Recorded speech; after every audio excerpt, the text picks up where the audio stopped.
Hello students, कैसे हैं आप सब लोग। आज हम लोग स्टार्ट करने वाले हैं क्लास 10th का लाइट यानी reflection and refraction. We will try to cover as much as topic in this lecture, है ना। हम लोग स्टार्ट करते हैं लाइट। व्हाट इज लाइट, सबसे पहले स्टार्ट करते हैं class 10th। This lecture is regarding CBSE class 10th, है ना। तो सीबीएसई क्लास 10th के रिगार्डिंग ये हम लोग स्ट्रिक्ट रहेंगे, उसमें इससे बियॉन्ड अपने को नहीं जाना है, ठीक है ना। चलिए तो हम लोग स्टार्ट करते हैं लाइट।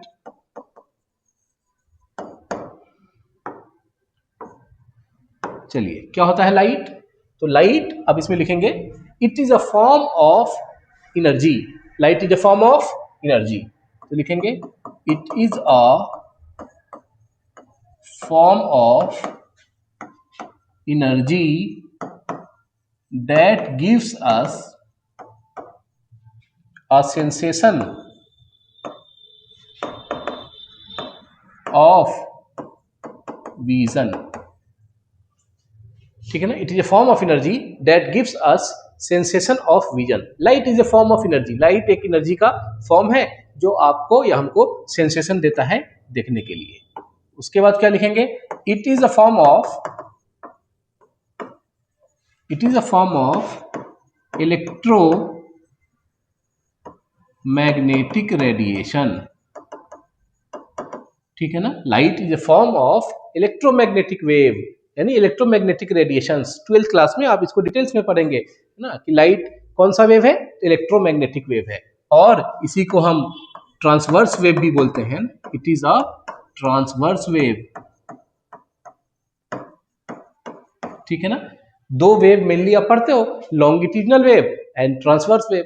लॉन्गिट्यूडनल वेव क्या होता है कि वाइब्रेशंस, पार्टिकल के वाइब्रेशंस और वेव का मोशन दोनों सेम डायरेक्शन में होता है। और ट्रांसवर्स वेव जिसमें मीडियम, है ना, पार्टिकल मीडियम का वाइब्रेशन और वेव के प्रोपगेशन का डायरेक्शन एक दूसरे के परपेंडिकुलर होता है। तो ऐसे वेव को हम क्या बोलते हैं, ट्रांसवर्स वेव। चलिए आगे बढ़ते हैं। सोर्स ऑफ लाइट जानते हैं आगे। What is source of light, तो आप बचपन से पढ़ते आ रहे हो, बहुत छोटे क्लास से जानते हो। सोर्स ऑफ लाइट एक होता है ल्यूमिनस और एक होता है नॉन ल्यूमिनस, ठीक है ना। सोर्स ऑफ लाइट क्या लिखा, ल्यूमिनस एंड नॉन ल्यूमिनस। तो ल्यूमिनस क्या होता है, ल्यूमिनस होता है जो ओन जनरेट कर रहा हो, ठीक है ना। और नॉन ल्यूमिनस क्या होता है, जो खुद से जनरेट डज नॉट इमिट या does not emit on own, यानी खुद से लाइट को जनरेट नहीं कर रहा है। ऐसे सोर्स ऑफ लाइट को हम non luminous source of light बोलते हैं। ल्यूमिनस जो खुद जनरेट कर रहा है। तो ल्यूमिनस का एग्जांपल क्या होगा, तो ल्यूमिनस का एग्जांपल आपके पास बल्ब बोल सकते हो, कैंडल बोल सकते हैं, और सबसे इंपॉर्टेंट सन बोल सकते हैं, और क्या बोल सकते हैं, स्टार्स बोल सकते हैं।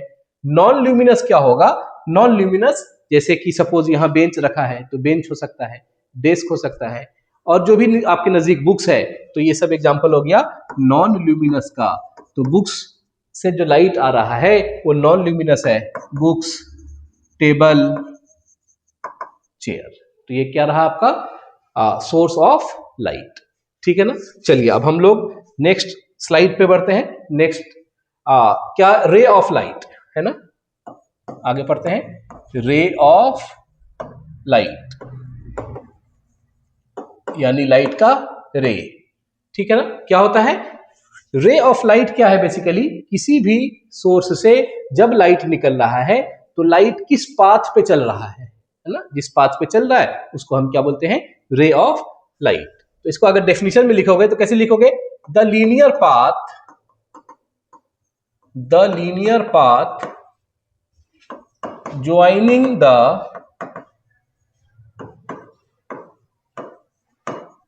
other point from where light wave propagates to another to another is called ray of light। ठीक है ना, क्या बोला? The linear path joining the other point from where light wave propagates to another point to another is called ray of light. यानी light इस तरीके से चल रहा है, ठीक है ना, आपने सभी पॉइंट्स को मिला दिया तो ये क्या बन गया? रे। मीडियम की बात करने के बाद मीडियम ऑफ लाइट को देखें तो तीन तरह के मटेरियल्स होते हैं। कौन कौन से? तो देखेंगे आप, transparent, transparent, translucent and opaque. कितने तरीके के मटेरियल होते हैं? Transparent, translucent and opaque. Transparent क्या होता है? जिसके थ्रू या ऐसा मटेरियल जिससे लाइट कंप्लीटली आर पार कर जाए, कंप्लीटली पास कर जाए, तो ऐसे मटेरियल को हम बोलते हैं ट्रांसपेरेंट मटेरियल। ठीक है ना। ट्रांसलूसेंट क्या होता है? ऐसा मटेरियल जहां से लाइट पार्शियली, कुछ लाइट पास कर रहा हो, कुछ लाइट पास नहीं कर रहा हो, ऐसे मटेरियल को क्या बोलते हैं हम? ट्रांसलूसेंट। और ओपेक मटेरियल क्या होगा? कि जिससे लाइट बिल्कुल भी पास नहीं करे, यानी फुल लाइट ब्लॉकेज हो जाए, है ना, लाइट का ब्लॉक हो, लाइट आर पार ना कर पा जाए, ना आर पार ना कर पाए, ऐसे मटेरियल को बोलते हैं हम लोग ओपेक मटेरियल। ठीक है ना। चलिए, उसके बाद कुछ कुछ टर्म्स हैं छोटे मोटे। Beam of light, beam of light को समझते हैं। तो बंडल होता है, बेसिकली क्या होता है? A bundle of rays of light is called what is beam of light। beam of light क्या होता है? तो बंडल ऑफ रेज। सपोज यहां से एक सिंगल जा रहा है तो इसको रेज बोलते हैं, और बहुत ज्यादा रेज, है ना, मल्टीपल रेज जा रहे हैं तो हम इसको इकट्ठे क्या बोलेंगे? बीम ऑफ रेज या बीम ऑफ लाइट। ठीक है ना। तो ये होता है बीम ऑफ लाइट। ये ऐसा भी हो सकता है, पैरेलल भी हो सकता है, और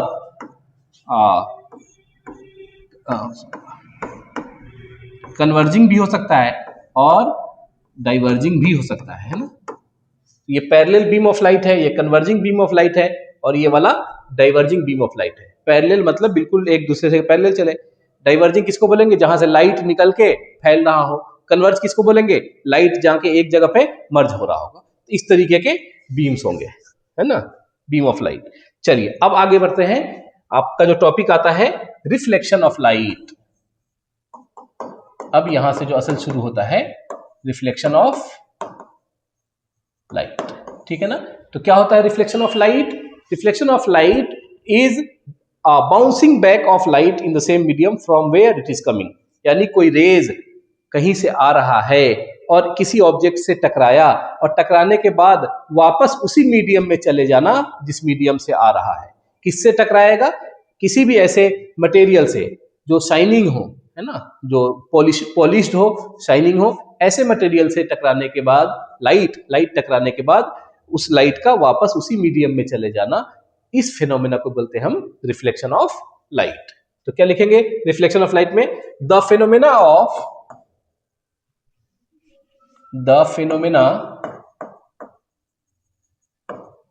of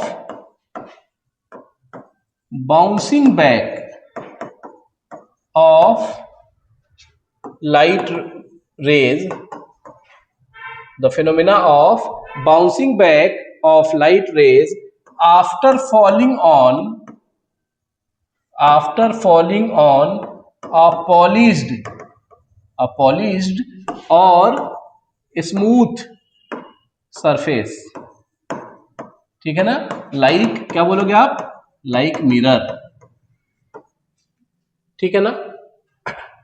into the same medium, into the same medium is called reflection of light. देखिए बच्चों, मैं यहाँ पे एक एक डेफिनेशन को, छोटी छोटी चीजों को लिख रहा हूं, है ना, ताकि आपके बोर्ड्स के पॉइंट ऑफ व्यू से, सीबीएसई क्लास 10th के पॉइंट ऑफ व्यू से आपका ये सब चीजें सही से कवर हो, ठीक है ना, इसलिए इसको लिखा जा रहा है, अदरवाइज इसको लिखने की जरूरत नहीं है। क्या होता है reflection? The phenomena of bouncing back या returning back of light from the medium where it is coming to the same medium, ठीक है ना, this phenomena is known as reflection of light, ठीक है ना।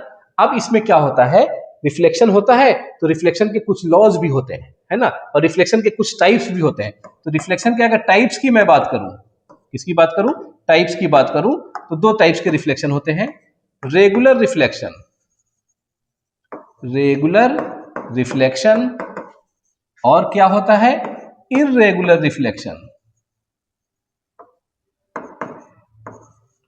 इर्रेगुलर रिफ्लेक्शन, और इसी को डिफ्यूज्ड भी बोलते हैं, डिफ्यूज्ड रिफ्लेक्शन, ठीक है ना। रेगुलर रिफ्लेक्शन, इर्रेगुलर रिफ्लेक्शन यानी डिफ्यूज्ड रिफ्लेक्शन। तो क्या होता है रेगुलर रिफ्लेक्शन? रेगुलर रिफ्लेक्शन मैं आपको डायग्राम से समझाता हूं, ठीक है ना।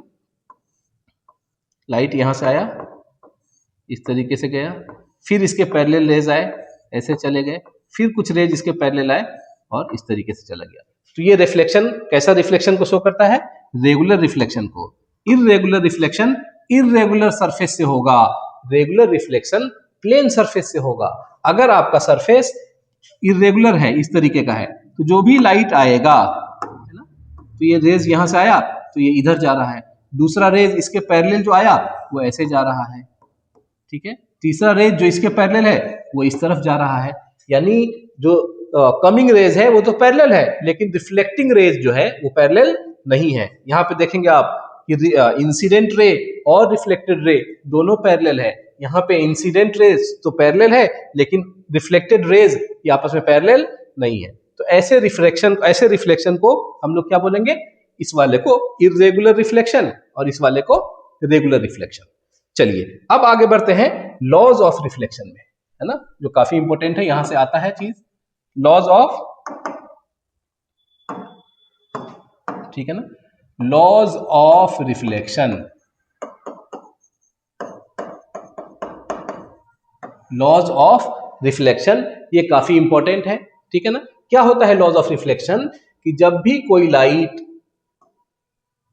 Raise of light, beam of light या सिंगल रे ऑफ लाइट एक रिफ्लेक्टिंग सरफेस पे जब single rays, bundle of rays, beam of rays strike करते हैं, तो क्या होता है,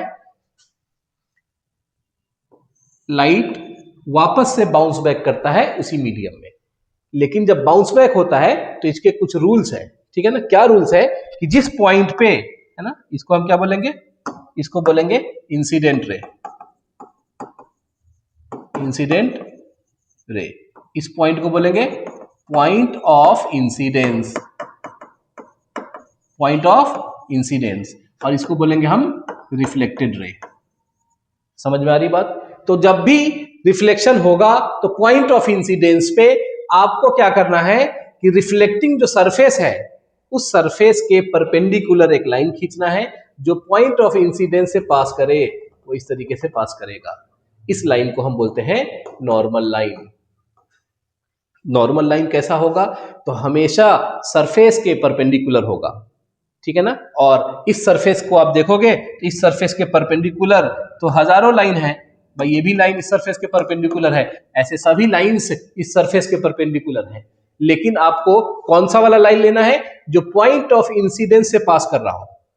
तो नॉर्मल के लिए क्या कंडीशन है? कि पॉइंट ऑफ इंसिडेंस से पास करे और रिफ्लेक्टिंग सरफेस के परपेंडिकुलर हो, ऐसे लाइन को हम नॉर्मल लाइन बोलते हैं। तो सबसे पहला लॉज ऑफ रिफ्लेक्शन क्या बोला? कि इंसिडेंट रे और नॉर्मल के बीच में जो एंगल बनता है उसको हम लोग बोलते हैं angle of incidence I. Reflected ray और नॉर्मल के बीच में जो एंगल बन रहा है उसको हम लोग बोलते हैं एंगल आर, यानी एंगल ऑफ रिफ्लेक्शन। तो सबसे पहला लॉ क्या है? लॉज ऑफ रिफ्लेक्शन सबसे पहला क्या है?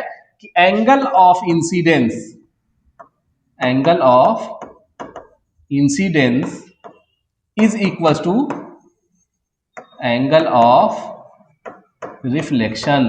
Angle of incidence is equal to angle of reflection, यानी angle I is equal to angle R, angle I is equal to angle are.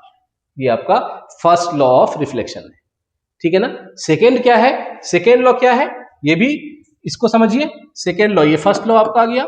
Second law क्या है, point of incidence, incident rays, normal line and reflected ray all lie in same plane. यानी ये जो रे आ रहा है यहां से इंसिडेंट रे, ये नॉर्मल लाइन और ये रिफ्लेक्टेड रे और ये पॉइंट ऑफ इंसिडेंस, ये सब एक प्लेन पे लाई करेंगे। अगर मैं यहां से पाम रखूं तो सब के सब पाम में कंटेन कर जाएंगे, है ना। तो कैसे लिखोगे आप, incident ray, incident ray comma normal, point of incidence, point of incidence and reflected ray, and reflected ray all lie in same plane. ठीक है बच्चों, क्या बोला, incident ray, point of incidence, normal line and reflected ray all lie in same plane. तो ये आपका रहा दो लॉ, है ना, लॉज ऑफ रिफ्लेक्शन में। सबसे पहले क्या बोले, angle of incidence must be equals to angle of reflection. Second, point of incidence, angle of point of incidence, incident ray, normal line and reflected ray all lie in same plane. चलिए, ठीक है ना। तो ये रहे आपके laws of reflection. अब हम आते हैं नेक्स्ट टॉपिक की तरफ, विच इज कॉल्ड इमेज।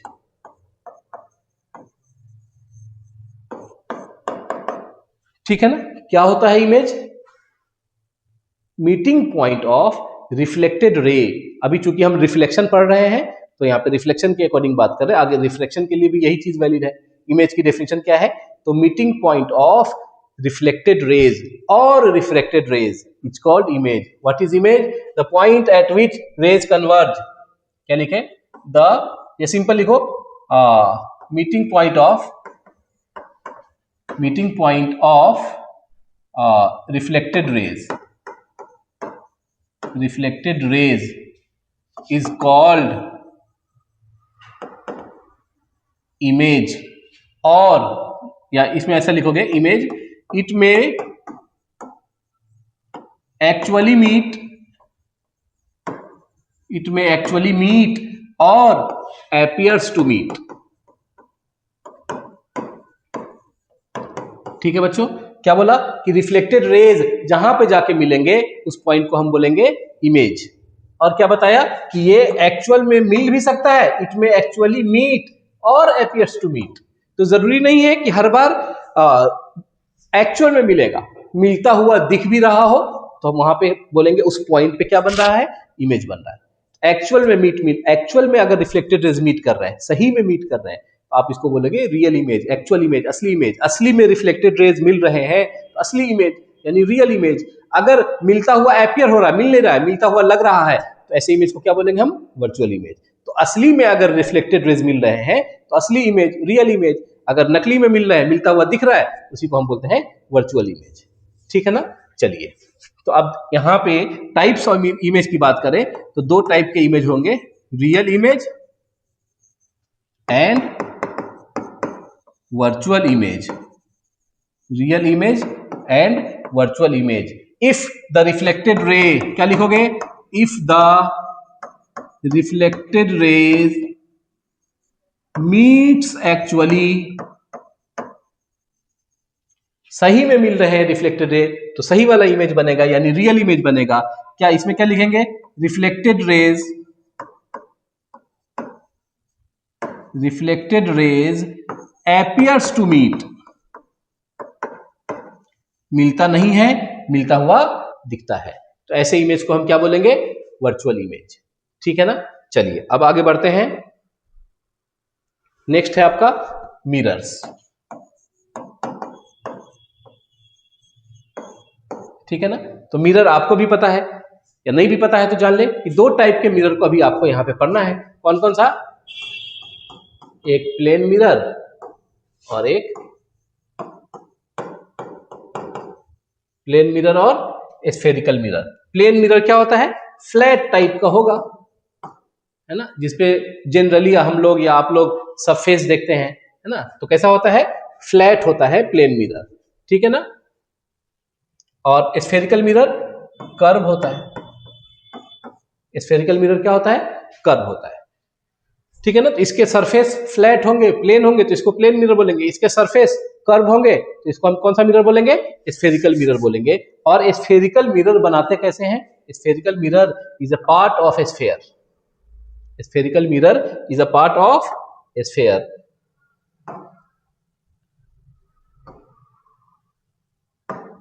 ठीक है ना। Spherical mirror is a part of sphere, ठीक। ये स्फेरिकल मिरर इस स्फेयर का पार्ट होता है। आप क्या करेंगे, यहां से कुछ हिस्से को कट करके निकाल लेंगे इस तरीके से। आपने यहां से कुछ हिस्से को कट करके निकाल लिया, जो ये व्हाइट पार्ट है इसको इस तरीके से बोल दिया, ठीक है ना। और इसको अगर एक तरफ तो अंदर से पेंट कर दे रहे हैं और दूसरा क्या हो सकता है कि बाहर से पेंट कर दे रहे हैं, तो ये दोनों कंडीशन हो सकता है।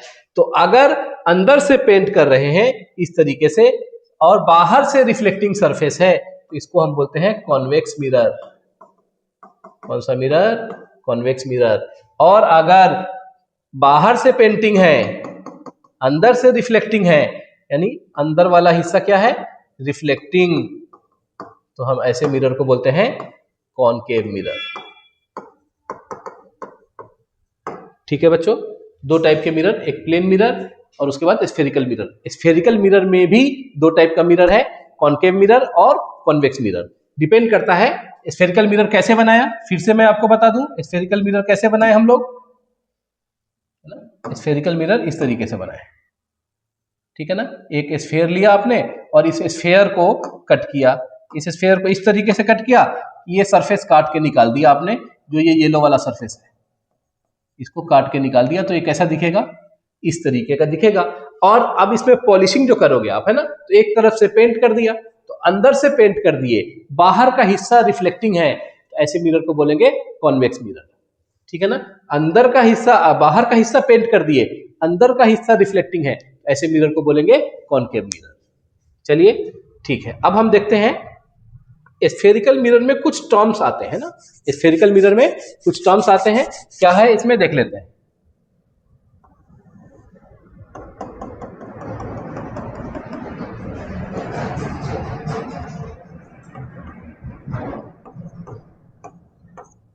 ठीक है ना, क्या टर्म्स है स्फेरिकल मिरर में, यानी आपने जिस स्फेयर के पार्ट को काटा और इस लेंथ को काटा, है ना, तो यहां से यहां तक के लेंथ को हम क्या बोलेंगे,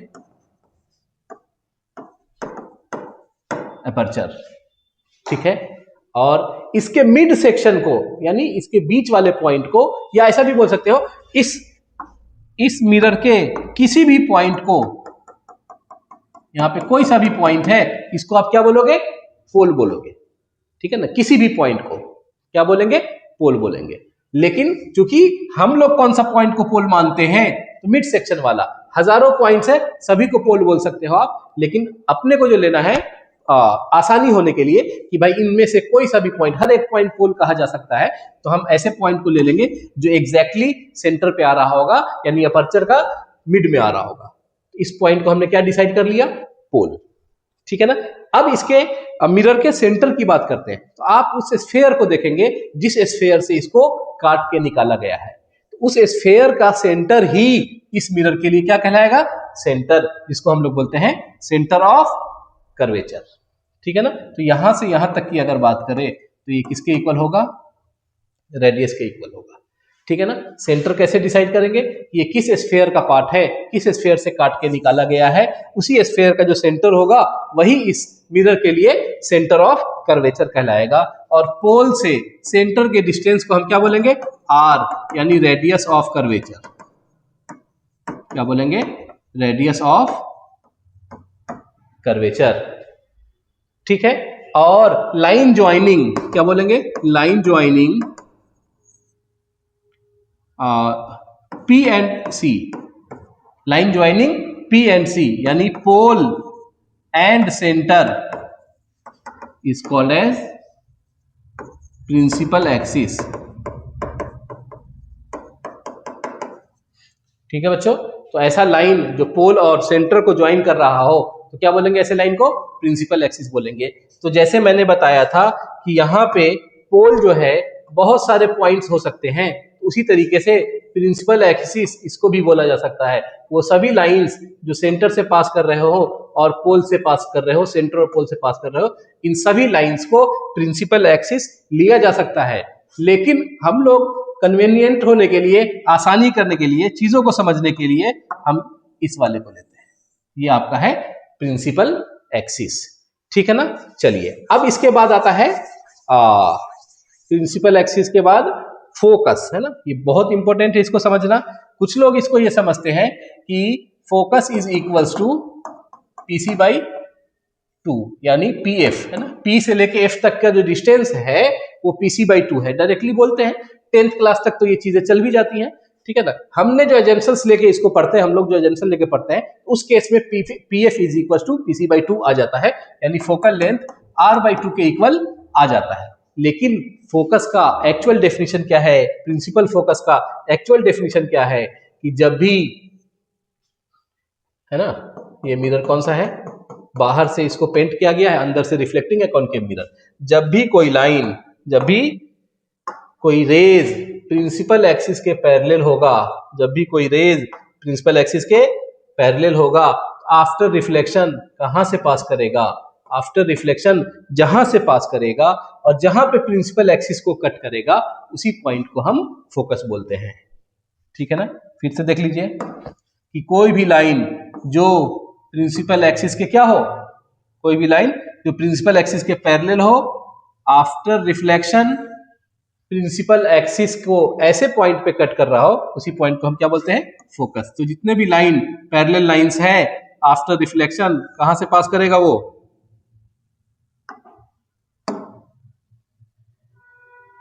ठीक है ना। जो भी लाइंस है आफ्टर रिफ्लेक्शन कहां से पास करेगा, चलिए मैं वापस से बना देता हूं। कोई भी पैरेलल लाइन आफ्टर रिफ्लेक्शन कहां से पास करेगा, फोकस से पास करेगा। ऐसे बहुत सारे पैरेलल लाइंस ले लिए, आफ्टर रिफ्लेक्शन कहां से पास करेगा, फोकस से पास करेगा। इस पॉइंट को हम क्या बोलेंगे, इस पॉइंट को बोलेंगे फोकस। ये रहा आपका फोकस का डेफिनेशन, प्रिंसिपल फोकस का डेफिनेशन। और पोल से, पोल टू फोकस, है ना, पोल टू फोकस के डिस्टेंस को क्या बोलेंगे हम, यानी पीएफ को क्या बोलेंगे, फोकल लेंथ। क्या बोलेंगे बच्चों, फोकल लेंथ। तो ये कुछ बेसिक टर्म्स थे जो आपको रिफ्लेक्शन फ्रॉम स्फेरिकल मिरर को समझने में काम आएगा, ठीक है ना। चलिए अब हम आगे बढ़ते हैं नेक्स्ट टॉपिक पे, वेरी इंपॉर्टेंट, इमेज फॉर्मेशन। क्या पढ़ने जा रहे हैं, इमेज फॉर्मेशन। तो जैसा आपको बताया, व्हाट इज इमेज, इमेज क्या होता है, तो इमेज होता है meeting point of reflected raise is called image, है ना। तो इमेज फॉर्मेशन कैसे होगा कि सपोज आपके पास कोई भी रिफ्लेक्टिंग सरफेस है, वहां से आपने रेज पास कराया और रेज आफ्टर रिफ्लेक्शन कहां पे मिलते हैं या कहां पे मिलते हुए दिख रहे हैं, उसी को हम क्या बोलेंगे, इमेज फॉर्मेशन, ठीक है ना। तो आप देखिए यहां पे,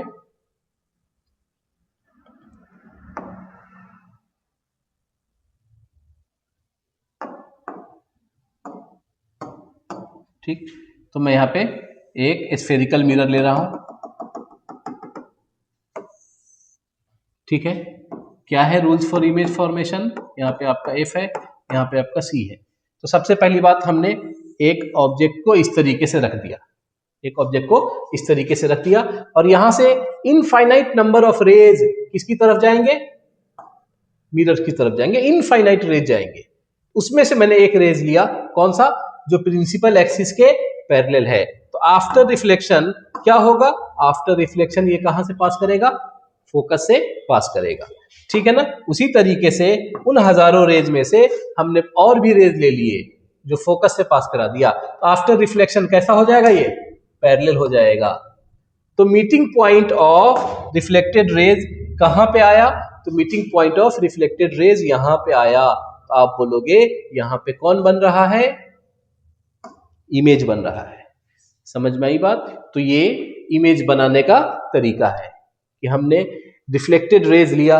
अच्छा, रिफ्लेक्टेड रेज हजारों ले सकते हो आप, यहां से हजारों रेज जा रहे हैं, हजारों रेज जा रहे हैं, आपको कौन सा रेज लेना है, कोई भी दो ले लो, ठीक है ना। जो आफ्टर रिफ्लेक्शन, जो दो रेज आफ्टर रिफ्लेक्शन जहां पे मिलेंगे तो हजारों रेज भी आफ्टर रिफ्लेक्शन वहीं पे मिलेंगे। कहां पे मिल रहा है दो रेज आफ्टर रिफ्लेक्शन, यहां पे मिल रहा है। आप बोलोगे यहां पे किसका फॉर्मेशन हो गया, इमेज का फॉर्मेशन हो गया, ठीक है ना। चलिए तो अब हम कौन कौन से रेज ले सकते हैं, ठीक। अब मैं आपको कुछ थंब रूल दे देता हूं कि भाई कौन से रेज लेने हैं कि आसानी हो। अब इस ऑब्जेक्ट, यहां पे कोई ऑब्जेक्ट रखा है तो इस ऑब्जेक्ट से तो हजारों लाइट निकल रहे हैं, हजारों रेज निकल रहे हैं, प्रिंसिपल एक्सिस की तरफ जा रहा है, मिरर की तरफ जा रहा है। लेना कौन कौन सा रेज है, तो सबसे पहला काम आपको क्या करना है कि पैरेलल रेज ले लेना है। Parallel rays, rays parallel to principal axis after reflection कहां से पास करेगा, फोकस से पास करेगा, ठीक है ना। पहला रूल ये हो गया। दूसरा कहां से लेना है, दूसरा आपको पोल से ही ले लेना है। ऐसा रेज जो कहां से पास करे, पोल से पास करे आफ्टर रिफ्लेक्शन, ऐसा कुछ हो जाएगा। तीसरा रेज कहां से लेना है, तीसरा रेज आपको फोकस से पास कर देना है। क्या लेना है, तीसरा रेज फोकस से पास कर देना है। आफ्टर रिफ्लेक्शन प्रिंसिपल एक्सिस के क्या हो जाएगा, पैरेलल हो जाएगा, ठीक है ना। चलिए तो ये तीन बेसिक फंडामेंटल्स हैं रेस को सिलेक्ट करने का, ठीक है ना। अच्छा, इसके पीछे वजह क्या है तो इसको मैं जल्दी से समझा देता हूं कि ऐसे ऐसा ही क्यों लिया, ठीक है ना। तो रिफ्लेक्शन कैसे कराएंगे, है ना, रिफ्लेक्शन। तो जब भी इस टॉपिक को कंटिन्यू करेंगे सबसे पहले चीज क्या आना चाहिए आपको, रिफ्लेक्शन कैसे कराना है। अब यहां पे देखेंगे आप, अगर मैं प्लेन मिरर ले रहा हूं, प्लेन मिरर ले रहा हूं, लाइट यहां से आया, ये वाला लाइन नॉर्मल, और ये एंगल ऑफ इंसिडेंस जितना होगा इसी एंगल पे हम रेस को ऐसे भेजेंगे। कोई बच्चा अगर इसको ऐसे भेज दे रहा है, कैसे भेज दे रहा है भाई, कोई अगर इसको ऐसे भेज दे रहा है कि सर ये लाइट इस एंगल पे आया और ऐसे करके निकल गया, तो ये एंगल कितना हो गया, आर। तो क्या मैंने सही रिफ्लेक्शन कराया या गलत कराया, आप बोलोगे, आप भी बोलोगे ये तो बिल्कुल गलत गलत दिख रहा है। क्या है रिफ्लेक्शन का रूल, कि एंगल आई और एंगल आर क्या होना चाहिए, इक्वल होना चाहिए। तो आप कैसे करोगे, जितना एंगल आई है उसी पे आप रिफ्लेक्शन, उतने ही एंगल पे क्या करोगे, आप रेस को पास कराओगे, रिफ्लेक्ट कराओगे। तो ये है रूल्स फॉर रिफ्लेक्शन, है ना। इस तरीके से रिफ्लेक्शन कराने आना चाहिए। अगर सरफेस स्फेरिकल है, अगर सरफेस स्फेरिकल है, ध्यान रहे, और रेज इधर से ऐसे आ रहा है ना, ये प्रिंसिपल एक्सिस है, ऑब्जेक्ट यहां पे कहीं पे है और यहां से रेज आया, है ना। मैं सीधा रेज निकाल के दिखा रहा हूं आपको, यहां से रेज आया, ठीक है ना। इस तरीके से कोई रेज यहां पे गया, ठीक। तो आप क्या करोगे, सबसे पहला काम क्या है आपको, ये P है, ये F है और ये C है। तो सबसे पहला वर्क क्या है कि पॉइंट ऑफ इंसिडेंस, ये आपका इंसिडेंट रे, ये क्या है, इंसिडेंट रे, और ये क्या है, point of incidence, point of incidence. तो सबसे पहला काम क्या है कि पॉइंट ऑफ इंसिडेंस से इस सरफेस के एक परपेंडिकुलर लाइन खींचना है जिसको हम नॉर्मल बोलते हैं। पॉइंट ऑफ इंसिडेंस से इस सरफेस के परपेंडिकुलर एक लाइन खींचना है जिसको हम क्या बोलते हैं, नॉर्मल बोलते हैं। अब ऐसे कर्व सरफेस में नॉर्मल क्या होगा, तो आप इस पॉइंट पे टेंजेंट खींचोगे और टेंजेंट के परपेंडिकुलर लाइन जो कहां से पास करेगा भाई, सेंटर से पास करेगा, ठीक है ना।